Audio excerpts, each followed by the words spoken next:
একজন গর্ভবতী মা তার সন্তানের সুস্বাস্থ্য, তার সন্তানের মেধা বিকাশ এবং তার সন্তানের মস্তিষ্কের গঠন সহ পুরো প্রক্রিয়াটি যাতে অনেক সুন্দরভাবে সমাধান হয়, এজন্য একজন মায়ের কিছু করণীয় আছে।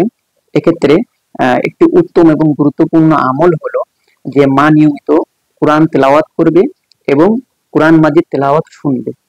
একজন গর্ভবতী মা যখন এই আমলটি করবে, অর্থাৎ আল্লাহ তাআলার কোরআনের সাথে একটা সম্পর্ক রাখবে, এক্ষেত্রে এটা বাচ্চার উপরে অনেক বেশি ইতিবাচক প্রভাব ফেলে।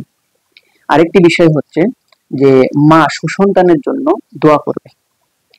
অর্থাৎ এই গর্ভাবস্থায় যে সন্তান আছে, এই সন্তান যাতে একজন ভালো মানুষ হয়, একজন সৎ মানুষ হয়, একজন জান্নাতি মানুষ হতে পারে, সে তার দায়িত্ব কর্তব্য ভবিষ্যতে সুন্দরভাবে পালন করতে পারে, এজন্য সে কোরআনে বর্ণিত বিভিন্ন দোয়া পড়তে পারে।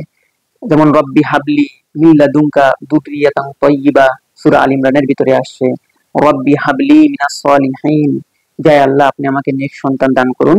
এই সমস্ত কোরআনে বর্ণিত দোয়া যদি কোনো গর্ভবতী মা এই দোয়াগুলোর আমল করে, তাহলে আল্লাহ রব্বুল আলামিন হয়তো তার দোয়াকে কবুল করবেন। আরেকটি গুরুত্বপূর্ণ বিষয় হলো, এবং অত্যন্ত গুরুত্বপূর্ণ একটি বিষয় হলো, যে মা গর্ভাবস্থায় হারাম খাবার, অর্থাৎ অবৈধ ইনকাম বা অবৈধ খাবার যাতে না খায়, অর্থাৎ হালাল খাবার যাতে খায়, হালাল এবং পবিত্র খাবার একজন গর্ভবতী মা যেন গ্রহণ করে, এবং সন্দেহজনক খাবার থেকে যেন একজন গর্ভবতী মা দূরে থাকেন।